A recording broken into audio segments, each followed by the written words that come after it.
ഇതുപോലെ ഭർത്താക്കന്മാരെ ജ്യേഷ്ഠാനുജന്മാർ സഹോദരിമാര് ചിന്തിക്കേണ്ടത് അവർ നിങ്ങൾ കന്യരാണ്. അവരുമായി കൂടി പെരുമാറുന്നതും അവരുമായി ഒന്നിച്ചിരുന്ന് ഭക്ഷണം കഴിക്കുന്നവരും അവരെ വേക്കിൽ കയറി യാത്ര പോകുന്നതും ഇതൊക്കെ മതം നിരോധിച്ചതാണ്. അള്ളാന്റെ ഹബീബ് നബി സല്ലല്ലാഹു അലൈഹി വസല്ലം തങ്ങളതാ അവിടത്തോടൊരു സ്വഹാബി ചോദിക്കുന്നു, നബിയേ എനിക്കെന്റെ സഹോദരന്റെ ഭാര്യയെ കാണാൻ പറ്റുമോ? അള്ളാന്റെ റസൂല് ഒറ്റ വാക്കിൽ പറ്റില്ല എന്ന മറുപടി പറയാതെ അത് മരണതുല്യമാണ്. സയ്യിദുനാ റസൂലുള്ളാഹി സ്വല്ലല്ലാഹു അലൈഹി വസല്ലം പറഞ്ഞു, എന്താണ് അതിന്റെ കാരണം?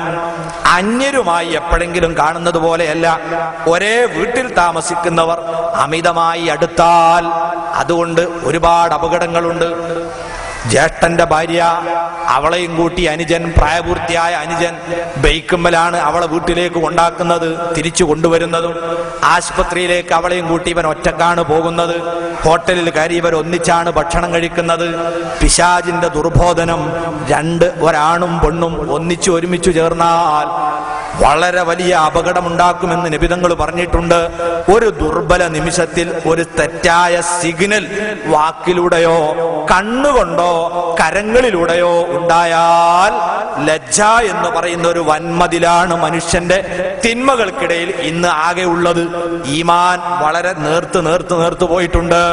നാണമെന്ന് പറയുന്ന ഒരു മതില്, ആ മതിലങ്ങ് പൊളിഞ്ഞാൽ ഒരു വീട്ടിൽ താമസിക്കുന്നവർക്ക് അവസരമാണ് എപ്പോഴും ഉള്ളതെന്ന് നമ്മൾ മറക്കരുതേ.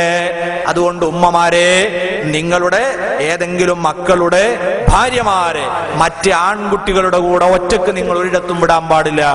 അവരെല്ലാം കൊണ്ടുപോയാക്കാനും തിരിച്ചു കൊണ്ടുവരാനും ഏൽപ്പിക്കേണ്ടത് ഒന്നുകിൽ കൂടെ നിങ്ങളും പോകണം, അല്ലെങ്കിൽ മഹറമായ ആളുകളെ കൂടെയാക്കണം. അല്ലാതെ പാടില്ല. ഇത് പല കുടുംബങ്ങളിലും വളരെ വലിയ കയ്പ് നീര് കുടിപ്പിച്ച അനുഭവങ്ങൾ